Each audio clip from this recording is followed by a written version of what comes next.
the microphone, that's the tricky part.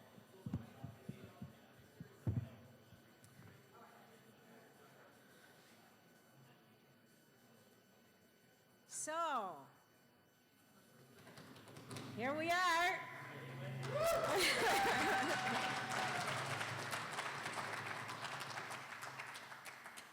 Welcome to the closing session of the 2006 NMC Summer Conference.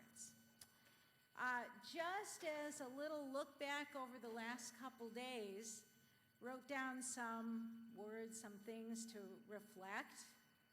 So we can think of the Intercontinental Hotel and the Peter B. Lewis Building. Those were pretty significant. Started with digital storytelling and gaming workshops. Then we were kind of propelled into the future with Brenda Laurel and what she had to share with us on the opening keynote. Many, many sessions. We had so many choices and not enough of us to go around to see all the wonderful things that were here. There were tours to gaming and virtual reality areas. And then, of course, there was the jamming at the Rock and Roll Hall of Fame. Yeah. Now, last night, we got to take a look into Second Life, and I know there's much more in store with that. And this morning, we're going to go even deeper into the future with Merlin Donald. Woo!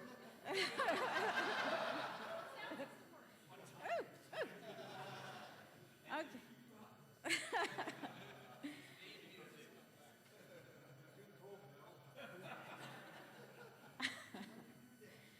Okay, so I hope that you had a great time, that you just keep the spirit with you. And I would like to bring up now Len Steinbach, who is the Chief Information Officer at the Cleveland Museum of Art, who is also one of the co-hosts of this event. Len is going to be introducing Merlin Donald. Well, thank you. Thank you. Cleveland Museum of Art has been so pleased to welcome all of you to Cleveland. I know I saw a lot of you at our exhibition at MoCA last night, and I hope you got a chance to see that. I hope some of you will wander over after the closing session to Parade the Circle, which is an extraordinary national event.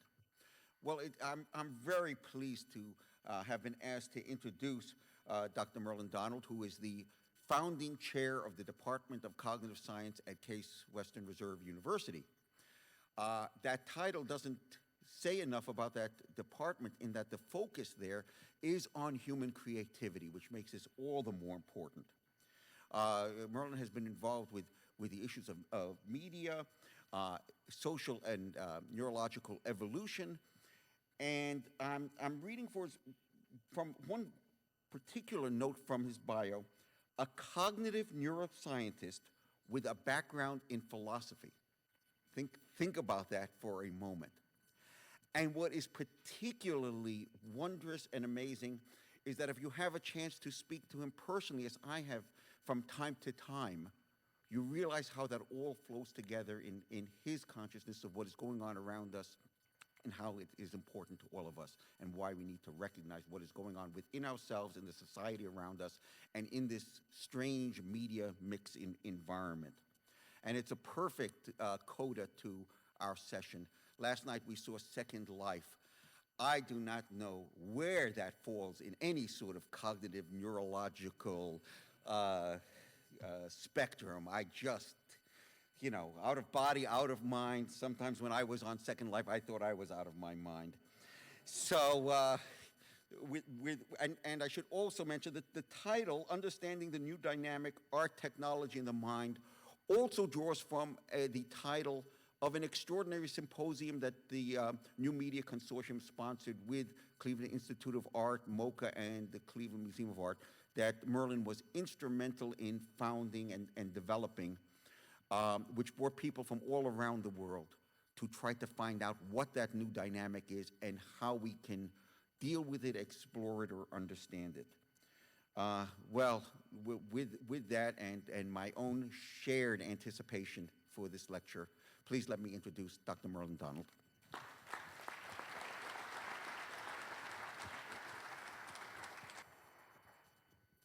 Thank you, Len. I hope I'm mic'd properly here. Good. I'd like to thank you for inviting me, and I think this is a very important audience, and I'm anxious to communicate some of my ideas as effectively as I can in an hour or so.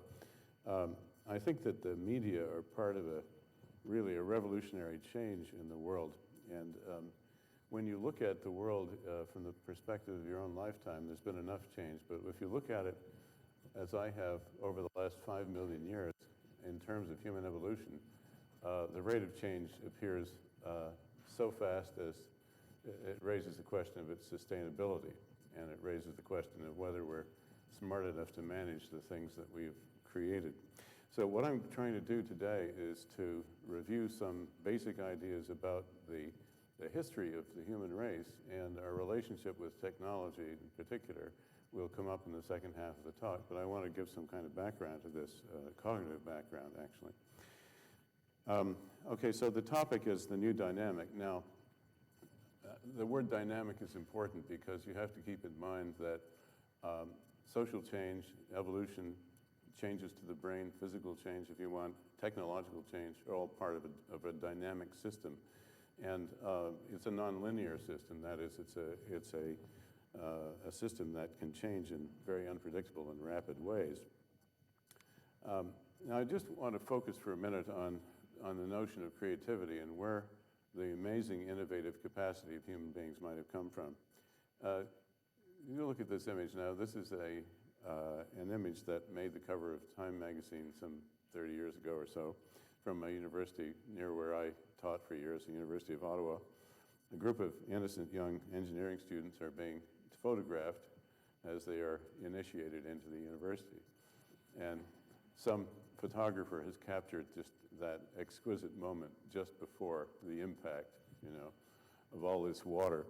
And if I showed this picture to any other creature in the biosphere of Earth, they would just look at it and wouldn't have any strong reaction, not even an intelligent monkey or ape. Human being looks at it, and of course you chuckle, and because you can imagine the future. You look at it and you know what's about to happen. Now, how do you do that? This is just a static picture, but you can sort of fast forward for an event that actually isn't going to happen. It's just a picture, and you can imagine, first of all, a reaction in this group of people as they get soaked to the skin, and you can imagine the people up above laughing and falling on the floor, convulsed in laughter and so on. And you can also imagine lawsuits and all kinds of other things that might have followed. The thing is that as a human being, you have this ability to move back and forth in time in your imagination, in the virtual world in which, in fact, you live. And artists understand that, and here's a work of art from about 80 years ago, Rudolf Schlichter. And of course, this imagination of ours is highly irrational. If you look at this painting, it's making comments in various ways that are hard to code in words. There are comments about femininity, about childhood, about aging, about hierarchy, social hierarchy, about technology, about our attitude towards the body. All sorts of things are coming into this painting. And it's, I would argue, essentially related to our ability to move back and forth in time, to imagine futures, to imagine virtual worlds, and so on.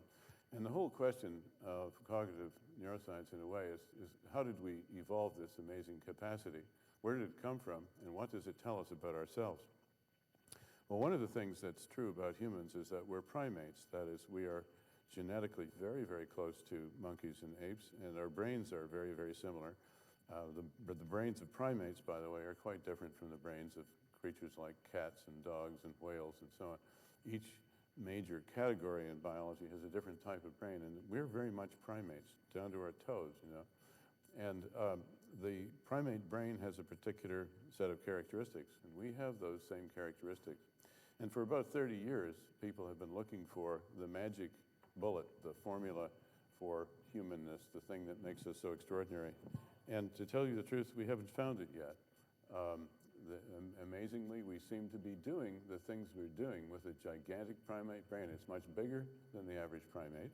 Our brain is about 7 times as big as it should be if we were, let's say, leopards or average mammals. There's a way of quantifying brains against the average for different types of animals, and we have about 7 times as much brain as we should for our body weight. But that doesn't necessarily in itself mean that we would be empowered to do the things we do, the extraordinary things we do. Now, primates know a lot. They're very intelligent creatures, and you look at this little female bonobo, and she's sitting in a group, and she has a baby, and she's imagining something, and she has in her mind a virtual world. In a way, it's sort of like your virtual world. It is a world in which all of the environment is contained and all of the players, and yet within that she can focus her attention. So she can take a particular small part of that world and focus on that little part. And that's what we all do. We carry around a large-scale imagination image of the world, and we focus on smaller parts of it. Now, the amazing thing about that image is that we know that it does not correspond to physical reality exactly.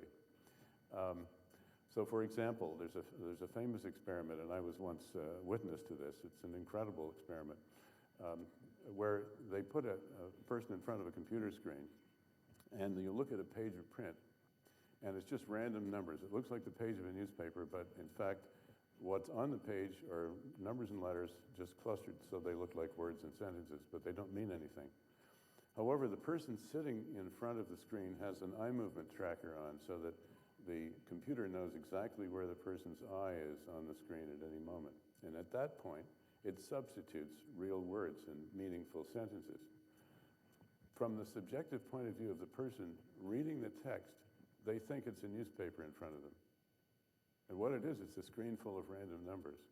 But they can, just because they are looking at that small focal point, they piece together the whole page of a newspaper. To the observer standing behind the person, and I've been in this situation where you stand behind them, and it's incredible because you can't find anything on that page that's meaningful. You just can't. Their eyes moving very rapidly, and the letters are changing constantly. So, in fact, you construct this world, and this world that this bonobo has in her mind is an imaginary world. She scans the environment sort of not randomly, but in a systematic way, picks up bits and pieces of images and constructs this world, which she carries around in her imagination. This is the part of the world she may be actually looking at a given moment. So this is an amazing ability. We know that other animals have it to some degree, but what we seem to be able to do is we can actually time travel in that imaginary world. We can manufacture worlds, as it were. And it's not clear how we do this. We're very interested in finding out. Well, I worked out some years ago in the first book I wrote, it was called Origins of the Modern Mind, about 15 years ago, tried to take all of the evidence that we had from many, many different fields about human origins, and came to the conclusion that the first big cognitive leap of humanity away from the apes towards this kind of imagination was about 2 million years ago. And oddly enough, it was due to a revolution in our ability to control our bodies. And I've used the word the human actor to describe what happened at that point, because we're primarily, as a species, we're actors on stage. And when we get together in a group, we perform. We're very outgoing and we're very, very social. In fact, human beings die without that social contact. And the way we know this was happening 2 million years ago is that tools started appearing. Fairly complicated tools appear fairly soon afterwards, within a few 100,000 years. And tool-making industries require you to be able to imagine the shape and final form of the tool, as well as to remember and imagine the kinds of materials you need and so on, because you can't make these tools out of just anything.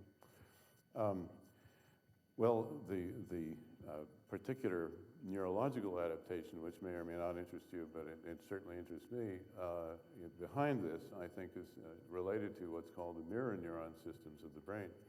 And those mirror neurons allow you to perceive the actions of others as if they were your own. So your mirror neurons mean that if you see me getting angry, you also might get angry. If I see you grieving, I might also feel very sad, and so on. It also means that I can imitate or mime your actions very easily because I represent them in an objective way. I realize that when I do this, it's the same thing that you do, even though it doesn't look anything like the same. Well, here's an example of how that system works. You have this ability, which no other creature in the universe has, to plan an action in imagination, and then you can execute it. And if you're anything like me at diving, you know that when I jump off the board, I have zero reflection. I just suddenly find myself in the water. Most people are like this, and I've always been amazed that somebody can go and jump in the air and do 4 or 5 things and then land. You know, I have no idea how they do that. But you can be sure that they rehearse it in their imaginations over and over again, and then they review their performance, and they correct it in their imagination. Then they try again. How do they do this? Well, from a point of view of a neuroscientist, it's a mystery indeed, because what it involves is mapping a pattern onto a motor pattern. Now, a very good example is rhythm. Animals don't do these things at all, by the way. Human beings are the only ones who can do the kinds of things I'm describing. A rhythm is an abstract pattern in time, okay? And it can be represented in lights, sound, vibration, touch, body sense, many, many different ways. And if you've ever been to a rock concert, you know that the rhythm is being picked up by people in all these different ways at the same time. And it can be played out. That's a perceptual thing. Eh? That's in the back of your brain. That is a very complicated perception of something that is taking place in time. And the amazing thing is that your brain enables you to play that out on all sorts of different muscle systems that are known to be very different, and in most animals are autonomous. You don't have a lot of control. So you have eyes, head, arms, hands, hips, legs, feet, and as you know, a good dancer can even dilate the eyes. You can change the whiteness of your eyes. You can use your abdomen. I mean, there's any number of things you can do. How's that possible? Well, it implies the existence of something that I call a mimetic controller. It's the ability to take a pattern in your perceptual imagination and turn it into muscle patterns on the outside. So it means that, well, why is this significant? It's significant because the only thing your brain can do is contract muscles. Your brain is the only path to the outside world that it has are these nerves that come down, the cranial nerves and the nerves that go down the spinal cord, and all it can do is contract muscles. So the only way your brain can communicate with someone else is to be able to contract muscles. And most animals, all they can do with their muscles are standard things like eating, jumping, mating, climbing trees, whatever. And so what they do with their understanding of the world is decide which of their standard repertoire responses to use. But you take a human child and you present him with a rhythm, and suddenly the child is improvising and using the body to reproduce what the child has heard. And I've seen a child spend an afternoon learning how to stand on one foot because his brother can stand on one foot and he wanted to learn how to stand on foot. Yeah, it's a remarkable thing. So that human beings had to be able to do this in order to do some of the things we did even 2 million years ago, such as manufacturing tools. To be able to imagine a future and represent it in action, to play it out. Now, some people call that event perception or event reenactment. I call it mimesis because I think that most art, most music, and a lot of nonverbal communication, ritual, in other words, the stuff of human culture is nonverbal communication, it amounts to that kind of mimetic expression. I think that took place about 2 million years ago, that change, and the key was that human beings suddenly became able to control one another's attention. So now, let's look at some of the things we do as a species. Right from the time a child is born, it responds to other people by trying to control their attention. Now, this is a very interesting experiment that was done 20 years ago, a very famous experiment, showing that neonates, newly born babies, will reflect the expressions of their mothers to some degree. And of course, we get into this loop of interacting with one another from the time we were born. But the interesting thing was about this experiment was that when they, this is where the media come in and shows you how powerful they can be. They discovered that a baby would respond to a television image of the mother's face just as well as to the live mother herself. So they rigged up a setup whereby there was a television camera on the mother's face and a television in front of the baby. So the mother could stand over here and interact with her baby through the television screen, and the baby would respond to it very, very strongly. So they videotaped the session. That is, they videotaped the mother's expression while the baby was interacting with her. Took a break, came back and replayed the video of the mother that the baby had just been interacting with, smiling and laughing and so on. And what do you think happened? The baby lost interest in about 2 seconds watching a video. Now, this is an important lesson for you because it tells you something about the difference between active and passive watching.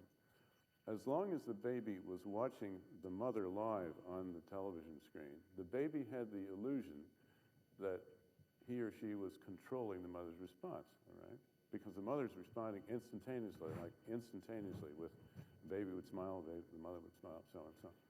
If you take that away and you just show the video, the exact same stimulus from an objective psychological point of view, the baby's not going to be interested because the baby has no control over it.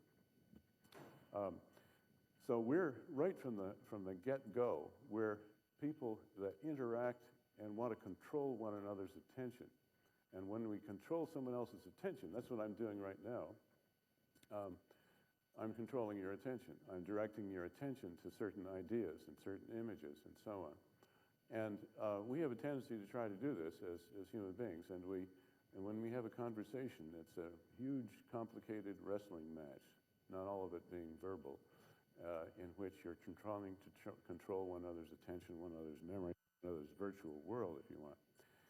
And we do this, for example, this famous eyebrow flash is found in every culture around the world. It's an involuntary, very rapid, within about 200 milliseconds, raising of the eyebrows that people have when they encounter one another and they just acknowledge one another's existence. It's a kind of a reflexive thing. We have greeting rituals. They vary from culture to culture, but every culture has greetings that indicate social distance. They show how intimate or how distant you are, whether you're angry at someone, and so on. Greetings can be very informative and very efficient in communicating certain things. We also have the tendency, it's a very mimetic tendency to express closeness with similar gestures, similar postures and expressions. And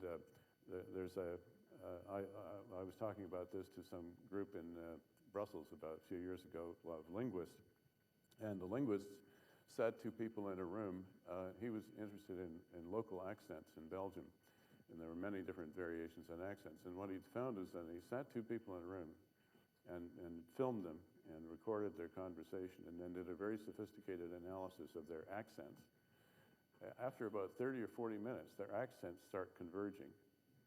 You start imitating some features of the other person's speech. And if you've ever been in a foreign country that spoke English, such as Britain or Ireland and so on, you might find that you're drawn into a certain mimetic matching of some, at least some. You may not be able to imitate the whole accent, but you're drawn in that direction. Again, gaze, terribly important in humans. In most animals, if you stare at an animal, it's either fight or submit. It's an aggressive thing. In humans, it's also bonding. It's also informative. We monitor one another's gaze to see who's looking at whom and what potential relationships there may be out there that we didn't know about, and so on. We're very good at this. And to give you an idea of just how far this goes, here's a game that's played in the Middle East, and the game is the child is not allowed to laugh. You stare and stare and stare, and of course the adult usually is better than outlast the child, and the child eventually giggles. But you have to think, what kind of a species are we that we invent games like this? You just stare at one another, and it's fun, But it's interactive. Who can outlast whom? And children start generating these little gestures and moves and so on from a very young age. Young children can understand simple gestures at 9 months, believe it or not. And there's one, by the way, that's a fish. You know, if you want to imitate a fish to a child, you do this. A 9-month-old child will understand that that's a fish. It's interesting. Now, again, I translate that into we're embodied. It's our bodies. We are extraordinarily good at mapping things that we see in the world, events, onto our bodies and producing reenactments of those events. So, for example, the child sees an argument or sees a little baby being put to bed, goes downstairs, gets a doll, and does exactly the same thing with the dolls, right? We have this tendency to reenact, to reperform, to theatricalize, to coin a horrible word, our whole existence. And it's because of our imaginations, because we have this event representational capacity in our imaginations. We carry around a virtual world, and we tend to play it out in action. Now, that's a very important thing. Of course, this can become formalized, as in these rather strange gestures. I find the one for intoxication particularly interesting. I don't tend to do that when I'm intoxicated, but I sort of I think I get the idea, you know. And these are Hindu temple dance formal gestures, and they can tell elaborate stories using these gestures and so on. And similar formal systems exist all over the world. So mimetic culture is a culture that emerges out of this ability that we have, and it's very compelling and very important part of us. And it's not an accident, I think, that as culture has become popularized, you know, the thing about the media is that they've allowed mass culture for the first time in world history to become a dominant force. And it's not an accident that it's mostly mimetic. You look at a rock video, it's 90% mimetic. You'll see what I mean as I go through this talk. It's fundamental. But you know, initially, way back when human beings were struggling with really fundamental problems like how to keep a fire going, how to capture fire and keep it going, you know, for weeks and weeks and weeks, not easy. You have to have a means of communicating skill, of expressing your group coherence in a nonverbal way. And in fact, we still do that in the form of, you had a big party at the Rock Hall the other night. Well, you know, it's essentially the same thing, carnival. It's pure mimesis. I mean, there's nothing in there of what you think of as abstract, symbolic communication, logical thought, that kind of thing. But if you think of it as an embodied creature that's trying to represent events and tendency to conform, that is big tendency to imitate one another, then it starts to make sense. Of course, this kind of culture is also very creative because it has a lot to do with the rehearsal and transmission of skills, and skills can be refined to the nth degree so that you end up with entire hierarchies of culture personified in things like Cleveland Institute of Music nearby here, which has these extraordinarily talented young people who are selected from a nationwide pool and carry talent to a very high level. It's the same process, but it's being carried out in thousands and thousands of people, and the culture itself generates patterns that are replicated through these people and through this sort of social mechanism that supports the whole thing.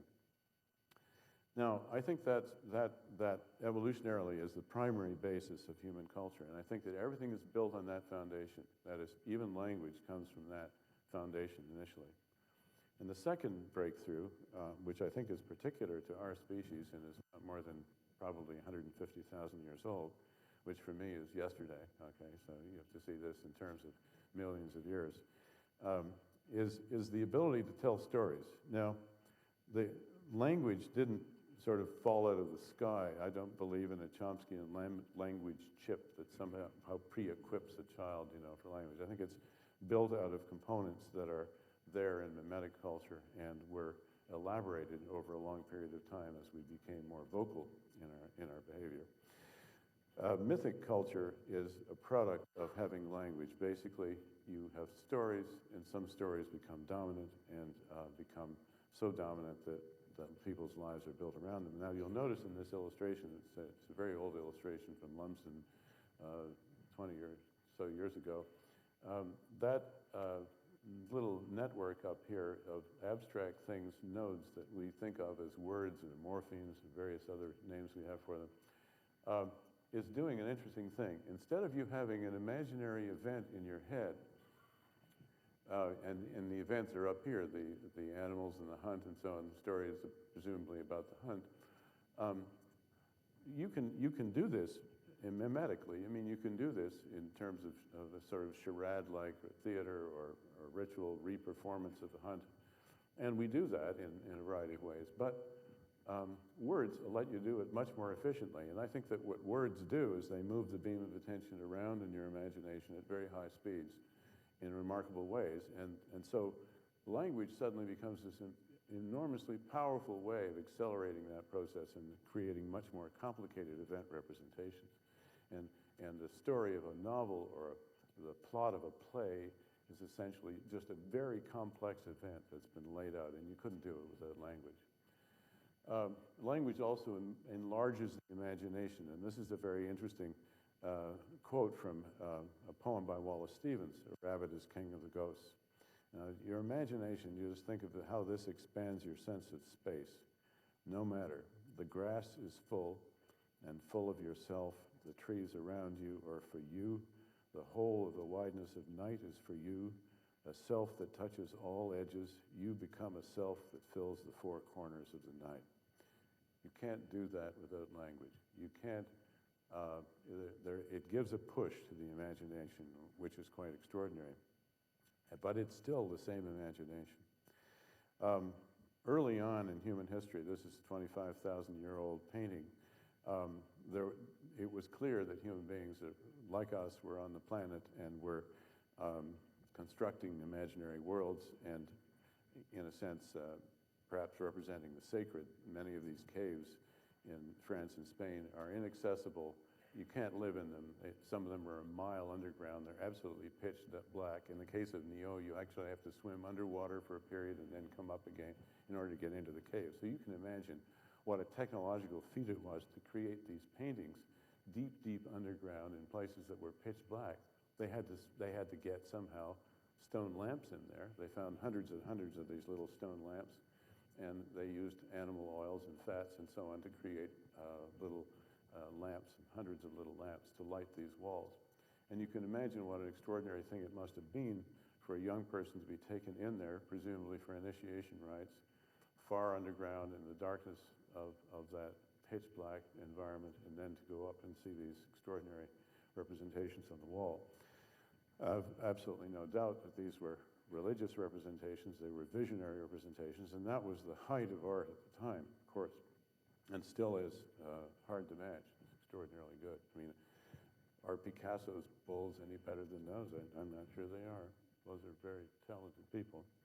And in Ohio, of course, right nearby here, there's a famous burial mound that was called Serpent Mound. It's one extraordinary thing. I just saw one in Ireland. I was just in Dublin last week, and they had some extraordinary constructions in Ireland that are much older. This is about 1,200 years old, but the one in Ireland is more like 7,000 years old. And they were very complicated structures that required millions of man-hours of work to build, and what they are basically are telling stories. They're mythic beliefs imagined in art that are also, as you'll see in a minute, very mimetic. This is an Egyptian tomb about 3,500 years old, and it has a story of the soul's transmigration into another world, okay? And all of the relevant gods and astrological signs are in there. It's a very complicated representation. That one, by the way, was done with no audience in mind other than the dead pharaoh himself. That is, everybody who saw that presumably died immediately afterwards because they never left any witnesses of those tombs. Mythic culture is an interesting phenomenon because it incorporates the mimetic. Now, I've argued that the built environment architecture itself is very important in defining culture, and this is the Cathedral of Bourges. Now that structure in 1266 dominated that landscape to an incredible degree. In fact, you wonder how small communities like that could build such structures.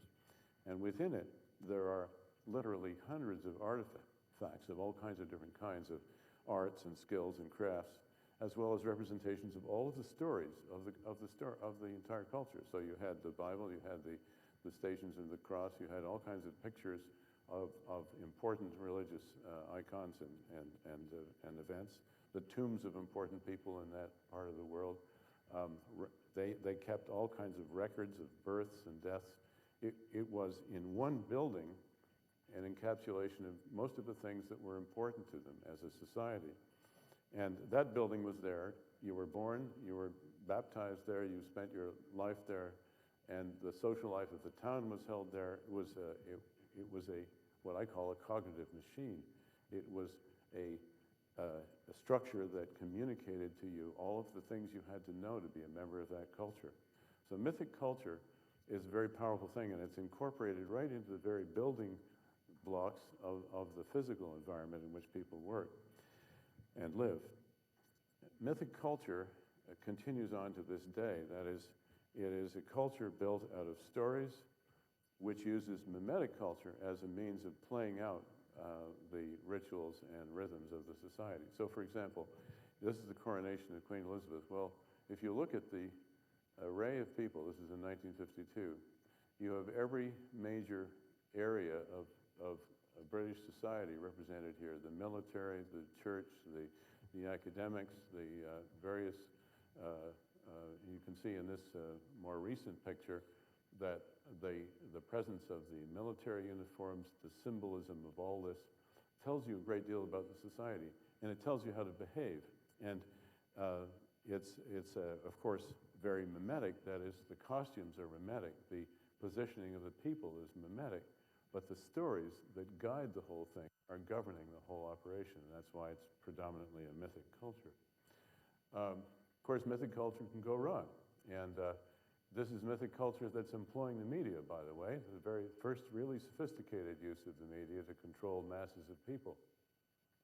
So there are ideas, in this case, ideas of early Germanic myths and Superman notions and so on, combined with mimetic means of control. That is, it took advantage of people's tendency to conform. It's extremely hard to imagine yourself in that audience wearing, let's say, long hair, headband, and tie-dyed shirt, right? I mean, it just wouldn't happen. The tendency to conform and to impose conformity on human beings is so great that it's very hard for us to. So it's ironic if you contrast that with the image that I showed earlier on of a carnival, which is also a form of, it's difficult to be at a carnival in a bowler hat, a black suit, and carrying an umbrella and reading the Wall Street Journal. It doesn't fit. So there is a tendency for people to conform, and it's an aspect of culture that we have to accept. Now, in mythic culture, one of the interesting things is that even architecture takes on stories. Now, this is the famous opera house at Venice that burned down some years ago and was reconstructed recently. La Fenice, it's called, and it's called the Phoenix, ironically, and it burned and then was rebuilt out of its own ashes, as it were. The thing about this is that was interesting. This was pointed out to me by my wife, who's an opera fan, was that the architect built this with the notion that the facade of the building, as you entered from the square, was very Apollonian. Apollonian is a word used by scholars very often to represent an abstract, contemplative form of thought that was represented by the Greeks in the god Apollo. Whereas when you went inside, it was a sort of bacchanalian orgy of color and light and so on. So it was a totally different type of mythic environment meant to make you celebrate, and it exercised the senses, and it was It was a different type of atmosphere. So in other words, you had a Dionysian culture inside and an Apollonian culture outside. So even the architect was influenced by the stories and myths of the culture and the way that the building was designed. And people at the time would have known that, and that their mood would have been affected and so on by the fact that the mimetic side, the design of the building, was guided by these stories. Now you might say, well, where does technology come into all of this? Well, those two things, the mimetic and the mythic, I think, describe a lot of important things about human society that are wired right in. That is, these are things that we are, and we can't do anything about it. I mean, we're just that way. We tell stories, and we imitate one another, and we gesticulate, and we communicate non-verbally, and we control one another's attention, and so on. Well, technology, I reflected on this a lot. What does technology do, and especially the media? Well, I think the most important thing from a cognitive point of view, from a strictly rigorous scientific point of view, is that it moves memory outside of the brain. So I just want to reflect on that for a minute. External memory means that you store memories in media other than the brain, okay? Now, this is an image of the temple of Aesculapius in Greece, and the physicians used to hang around there, and they had all their stuff up on the walls, all of their images and so on. They also had their gods and so on, and they treated patients there at the same time. I, fortunately, have never been a patient at that time of history. I don't know that I'd want to be, but the point is, it was a start. It was a moving towards the direction of external memories. Now, I'm just going to use the words, a few technical words here for a minute. The word engram was invented by Carl Lashley about 50 years ago to describe a memory record in the brain. I've coined the word exogram some years ago to describe a memory record outside the brain. And what memory technology has done is quite extraordinary. Of course, it started way back in time with very simple things like clay tablets and so on. But what has happened is that we've created new media that have different properties from the memory, from the engram systems of the brain, okay? The memory systems of the brain, the engram systems of the brain, basically there are 5 kinds.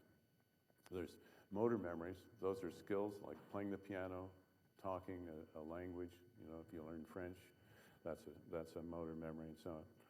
There are conditioned emotional responses. Those are the kinds of responses that are imposed on you by the environment, so that, you know, you see a picture of your old girlfriend or your old boyfriend, and the image elicits a change of mood, a whole series of changes that are Pavlovian. They're subconscious, and they're to some degree out of your control.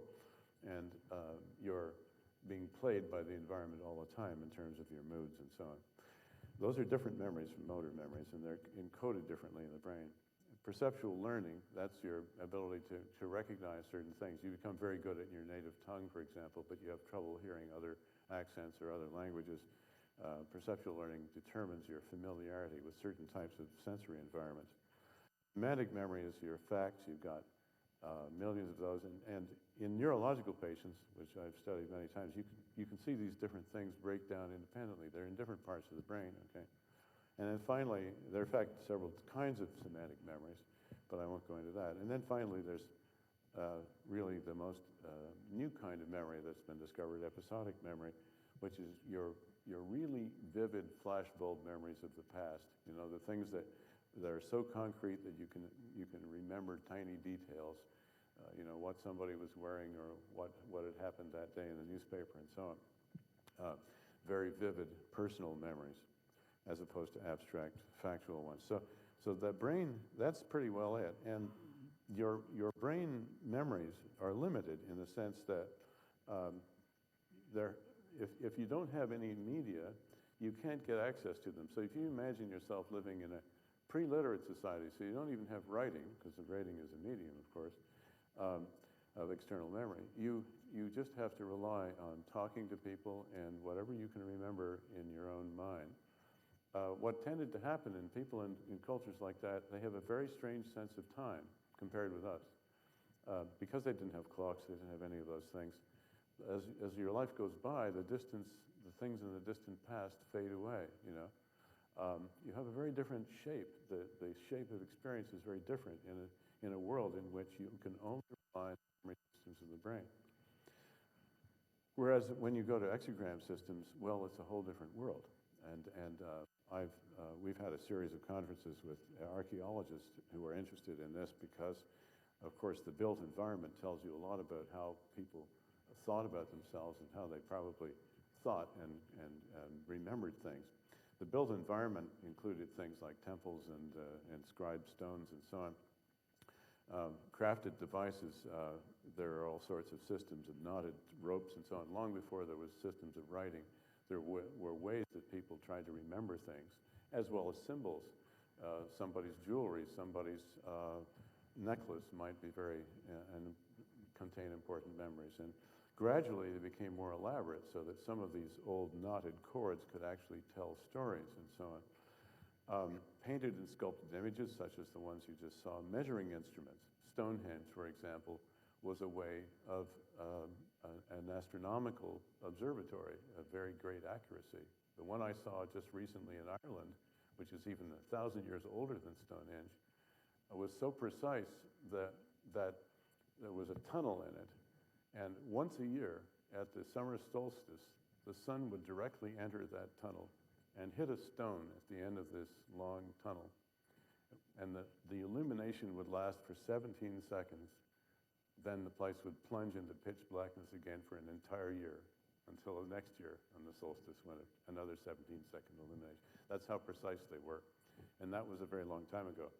But that's a measuring instrument. It's a scientific measuring instrument. At Stonehenge, you could record 52-year eclipse cycles, for example.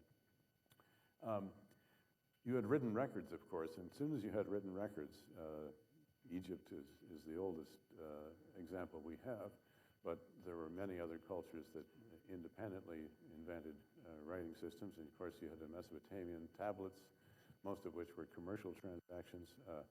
You had Chinese writing. There are many different kinds of writing, but oddly enough, out of all the languages in the world, less than 5% had indigenous writing systems. Most of the languages of the world never invented their own writing system. It was a very difficult thing to invent, and it came recently. As writing systems became more sophisticated, we got things like modern books. And what many people don't know was that early books had no spaces between the words. And so all the letters were all jumped up. So you can imagine reading a book in which there's no spaces between the words, no pagination, no titles, no table of contents. In fact, you had to be an expert, and the early writing systems were meant to be performed publicly. You became an expert in a particular text, and you could perform it publicly. It took thousands of years to figure out ways of making the words and the ideas in books more accessible.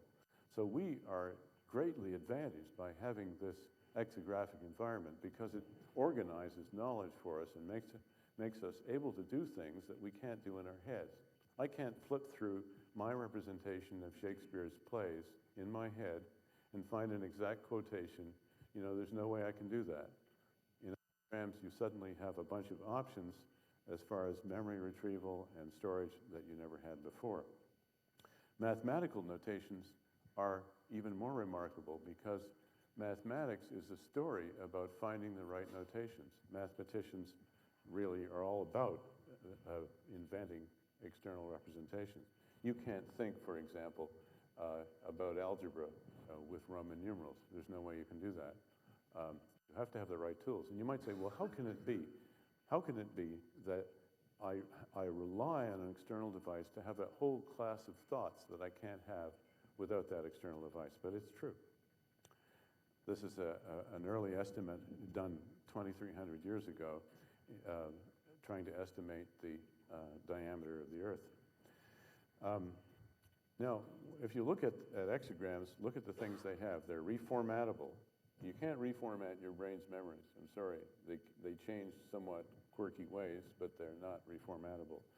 They're not quasi-permanent. They die with you, but more often than that, they change every single time you retrieve the memory. There's plenty of evidence for that. Unlimited capacity. I tried to estimate the size of the virtual world out there in exograms by studying the history of libraries and archives and so on, and I discovered that by the early 20th century, the number was essentially infinite. Since the electronic world, of course, it is truly infinite. There are no limits to the number of things we can store. We have new retrieval options. You can't Google your brain, unfortunately. I'd love to be able to do that, but I can't do that. And plus, these symbols perform work for us. They do things that we can't do in our heads. So this is all very important. Symbols, such as, for example, engineering diagrams, also permit us to do things that we can't think without those kinds of symbolism. And finally, you have in the symbolic world, you've got these manuals, such as the dictionaries and so on the far side of that diagram, which allow you to get around inside the symbolic world itself. And the size of that world now is such that most of us work for it. Most of us hack out our entire lives trying to perhaps add one small amount of knowledge or something to that world. Now, here's the punchline. This world that we're bringing our children up in with these external media actually reprogram the brain. That is, our brains are not the same as a result of having these things. And this is not a trivial point. This is an important point. We just had a conference in France in which there were a number of neuroscientists and philosophers. And this point is now widely acknowledged, that the brain itself is, every natural representational system in the brain is configured by being immersed in a high-tech world, and especially the kind of electronic devices that we have now. And this is a classic representation out of psychology, which is the study of the psychology of dyslexia. The reading part of the brain and the spoken part of the brain are shown here. So the spoken word part is on the left, on your left, and the reading part on the right. And those two tracks are independent of one another. And what we know is that the reading part is entirely culturally imposed. It could not have evolved because there was no reading, there was no writing till a few thousand years ago. In fact, many parts of the world, there still isn't any reading system. I knew somebody personally who had been taken out of a tribal village in Africa, had never learned to read until 10 or 11, and was a neighbor of mine in London who was doing a PhD in computational chemistry at Imperial College London, one of the best chemistry departments in the world, and had gone from a pre-literate tribal culture to full highest level of literacy possible in one lifetime.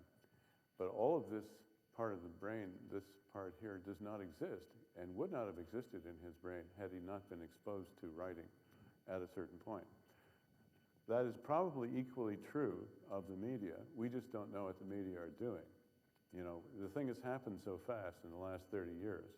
We don't know what 10, 20, 30,000 hours of immersion in certain types of media will do to a child's mind, and that's a very important thing for us to understand. The main thing is that these are not cultural changes that are trivial. They are very major changes in the way, as a species, we do our cognitive business, the way we remember, the way we represent reality.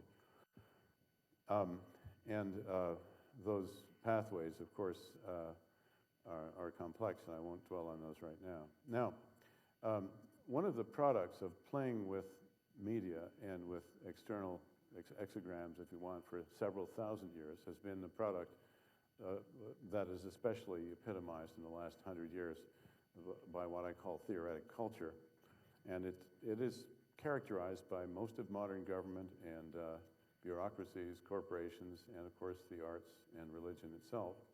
Theoretic culture is a sort of abstract, totally different mindset of culture than what you see in classic mythic and mimetic expression, and it's come full circle. So that the irony is, you can see an old image taken from the Cyclades 2,500 years ago, or 4,500 years ago, and you see a modern sculpture taken 20 years ago, and they look the same, and you say, well, what's the difference?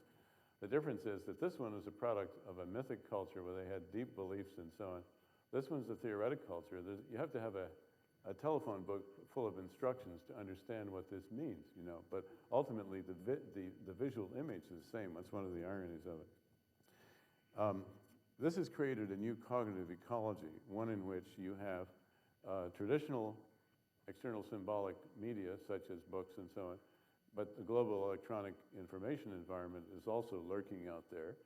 And it all enters through what I call the external memory field, which is what is immediately displayed in front of you at any given moment.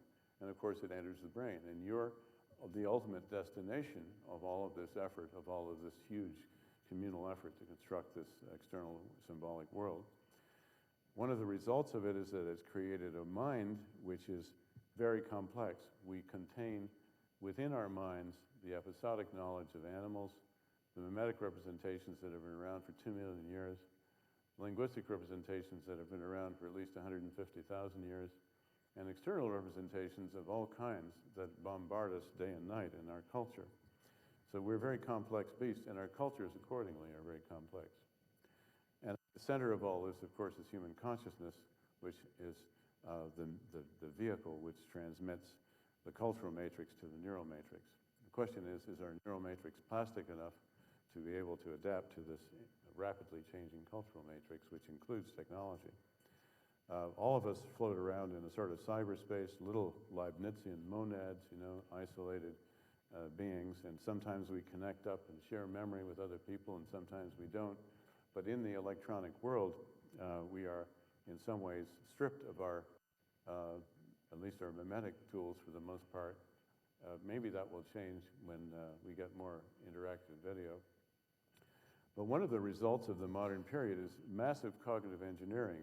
Engineering is the designing, usually, of something physical. But in the case of the media, you're talking about designing something cognitive. The whole point of the arts is to affect the mind state of the person who's your audience. You want to create a mind state of some kind, no matter whether you're a playwright or a script writer or producing a program or whatever. And I gave the example of Bourges Cathedral as an old-fashioned way of doing that. The modern way, of course, is through the media. And potentially, of course, this can be good, like everything else, used for good or bad, and raise serious questions about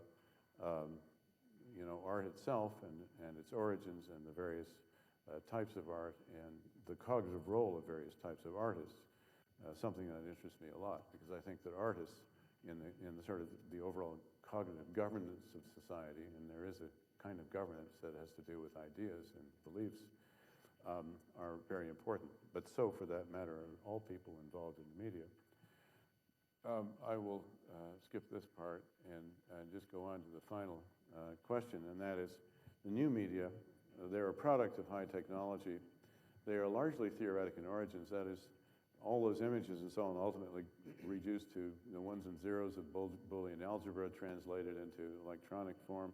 But, and their method is very, very theoretic. That is, everything is so carefully scripted that when you look at a movie or a television program or especially an ad, you're looking at highly concentrated experience that in effect is perhaps hyper-real and more powerful in some ways than quotes the real world.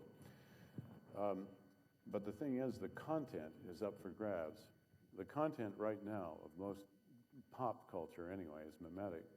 It gets occasionally the mythic, in The Lord of the Rings, for example, Harry Potter. These are very mythic things. Star Trek, and Star Wars.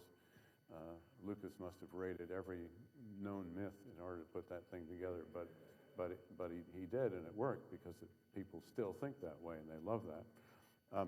The point is, we don't have a stable mythic framework anymore in the multicultural world that we live in. And the theoretic lurks in the background. The theoretic is where the real power is right now. But it does not move people. People can't live by the theoretic. We're mythic and mimetic creatures, and I'm concerned about the collision between these two cultures, because in principle there are serious contradictions.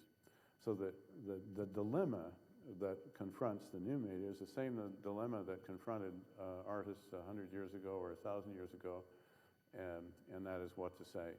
What is it ultimately that we want to use these tools to do? The dilemma from the point of view of science is to understand what the impact of all of this is, because the rate of change has been so great that when you look at the sort of the trajectory of human evolution, you're looking at 5 million years, hardly anything happens, about 2 million years is some change, and then 1 million, 500,000, and you can see the brain expanding at the same time. The brain stopped expanding about 150,000 years ago. But after that, it's all technology. It's all about culture. And question is, as the culture has exploded in the last 100 years or so in terms of what's stored externally and so on, how do we manage this? And how do we govern ourselves? These are questions that I think we're all concerned about, and I certainly think that we have to look at it from a cognitive point of view to try to understand how our minds can comprehend all of this and help us perhaps survive for another few generations at least. And that's it. Thank you very much.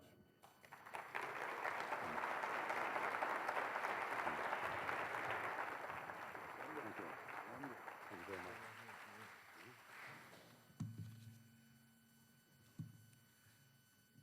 It's so important to have context, but I don't believe we've ever had 2 million years of context before.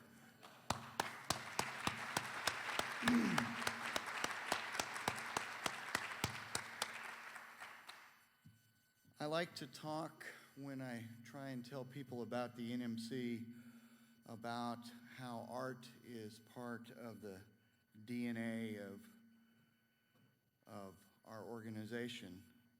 But I think from now on, I'm going to change that language after having heard Merlin. I'm going to use language like imagination and humanness. I'm going to talk about the stuff of human culture. You've really opened our eyes today, Merlin, and I want to thank you on behalf of all of us. When we talk about digital storytelling now, we have a new context or way to think of it. And so on behalf of all of us, please accept this token of our gratitude for your time this morning. It was a fascinating speech. Thank you very, very much.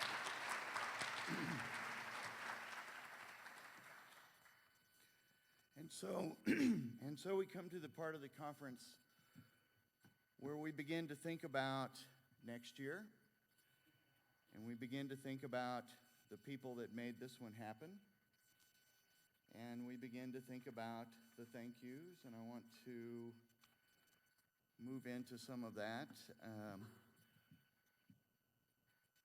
And if we could bring down the folks from the Cleveland team. So if I could have Wendy and Mace and Tom Nab and Mike Cubitt and all of those folks down here.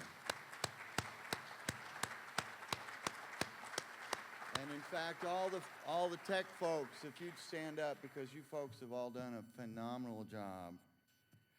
We'd like to take a moment and recognize all of you.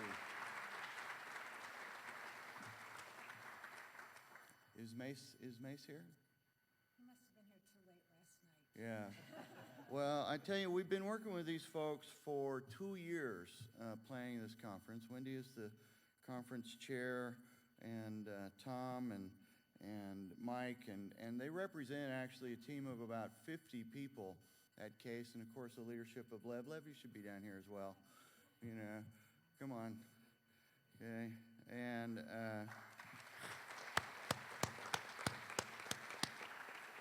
And they have just, every time that, a challenge has come up, they've just found a solution for it. Every time that, an idea has come up, another idea has come up that's, well, let's do it this way. Let's do it like times 10 or something. It's just been amazing, these guys, to work with. And so, thanks, you guys. Amazing job. It's an amazing job as hosts. And so we have something special for you, okay? And we have something special for you, okay? And we have something special for you. And Lev, we have something really special for you, but you get it later, okay? All right? And I want to say something really special for Tom. For those of you who don't know, Tom worked behind the scenes to make that jam session happen. He was actually a producer for that. And I think it's really created a new tradition here, and It was so much fun. And then, Mike's team just was such a pleasure to work with. So thanks to all of you. Just did a fantastic job. Thank you. Thank you very, very much. And then I'd like to ask Gift Constable to come down if you would. Last night we were having so much fun talking about Second Life, we forgot to give Gift his gift. And so we have a little gift for Gift. Sadly, Sarah's already headed back to New York, so we'll have to send hers via mail. But thank you, Gift. Another round of applause for his great job last night.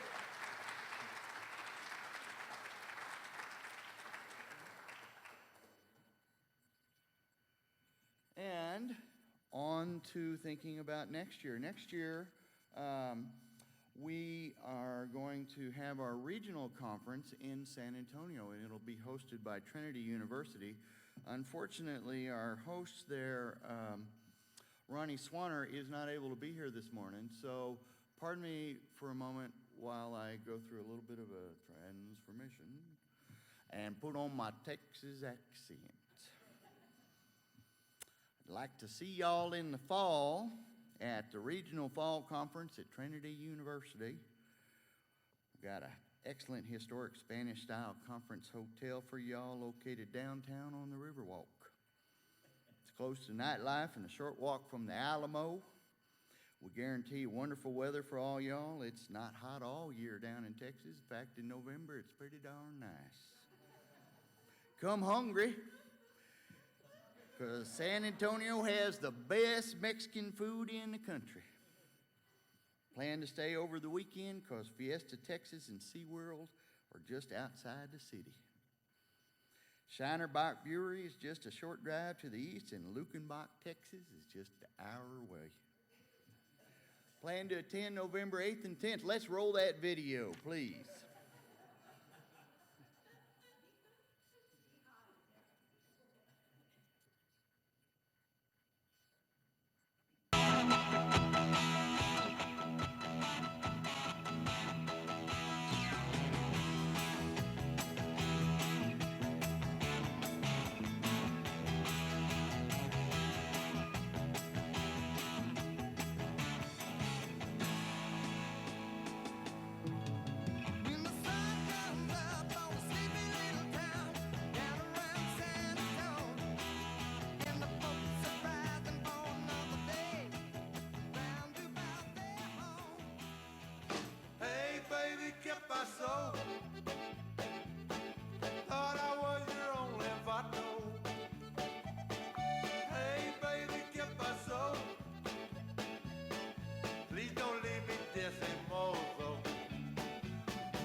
Now, in case you want to practice up for that, the way that you talk Texas is you put an extra syllable in all the short words, so they go like whale, and then the longer words, you just stretch them. I'll let Daryl Bailey come up here and let you learn how to talk Hoosier.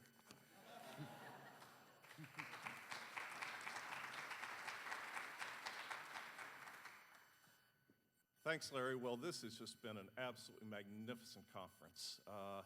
I love Cleveland, went to Oberlin College, and the Conservatory of Music spent many days in Cleveland, the Cleveland Orchestra, Severance Hall, and it's particularly wonderful to come and be with such wonderful friends. Tom Nabb, some of you might not know, is a Grammy Award winner, and so the Garage Band experience, you had true music leadership for that experience, and it's just wonderful to be able to be here. Also, I wanted to echo Larry's acknowledgments of Wendy's work, and of course Tom, Lev, the entire group here at Case Western. It's going to be really quite the conference to try to compete with. But we are really looking forward to seeing you in Indianapolis. Our campus, Indiana University, Purdue University, Indianapolis, is also the home of the second largest school of medicine in the United States, the IU School of Medicine. And in the building where we're going to be hosting the conference, we also have the Global Network Operations Center of Internet 2, Next Generation Internet. So we manage all the high-performance network activity actually throughout the world.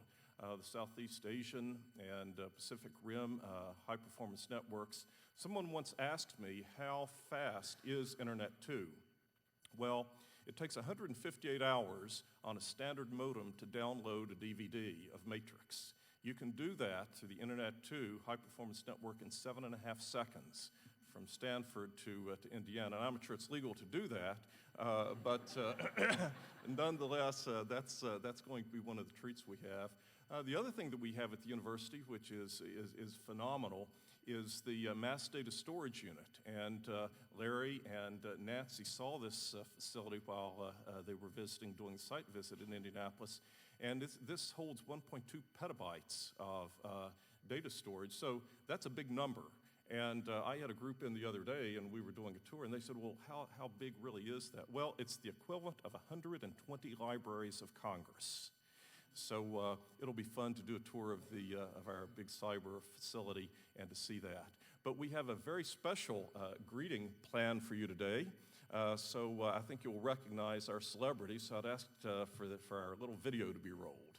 So here's our video to welcome NMC to Indianapolis in 2007.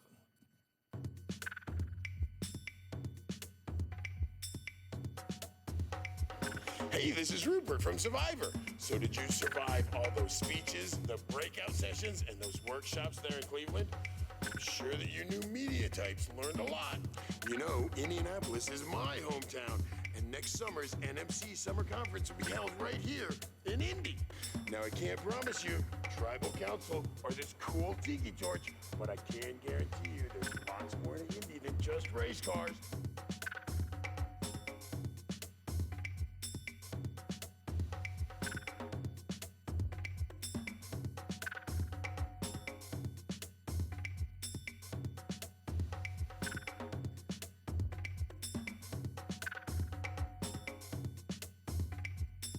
So, mark your cave walls for June 6th, 2007. Coming to Indy to learn, to be inspired, and most important, to have a great time.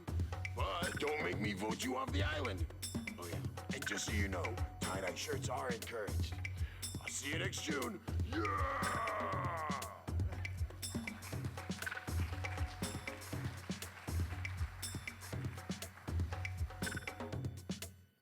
We want to thank Neil Moore, part of our team, for that presentation. Rupert won he's from Indianapolis, and won the People's Choice Award and $1 million from Survivor. So we're really looking forward to seeing you in Indianapolis, and now I'll turn it back to Wendy. Thanks. Okay, so here we go. Because everyone hasn't been thanked yet, first of all, thank all of you. This, give yourselves a hand. What a great group. And particularly special thanks to the conference presenters. Lots of opportunity for lots of great ideas. I don't know if they came in or not, but I want to give a special thanks to Robin and Laura, who are part of CASE's registration desk team. I don't know if they're here. That was great. All of CASE's ITAC's and volunteer team, like they said, like Larry was saying, there's about 50 people that were involved with this. This was fabulous. So thank all of you. They're probably gone already. Their weekend has begun. Larry thanked Mike and the tech team, which I get to work with every day, so it's my pleasure. And so you did this already, but again, Lev, who never wants to be thanked, gotta thank Lev, gotta thank Lev. So, and now I would also like to thank Rachel from NMC,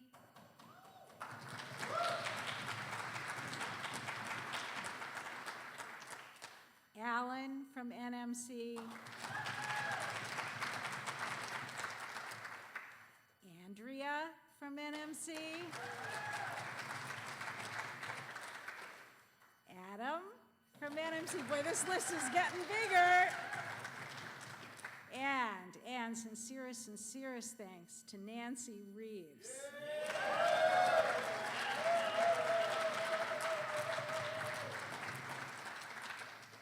All right, but you know, and I don't have any presents, but we could not make this happen without Larry Johnson. Hey!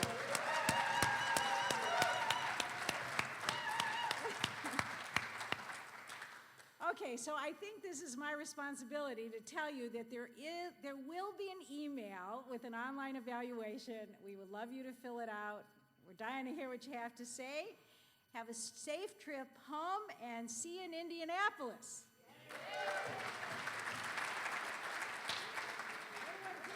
Oh, this conference is now adjourned.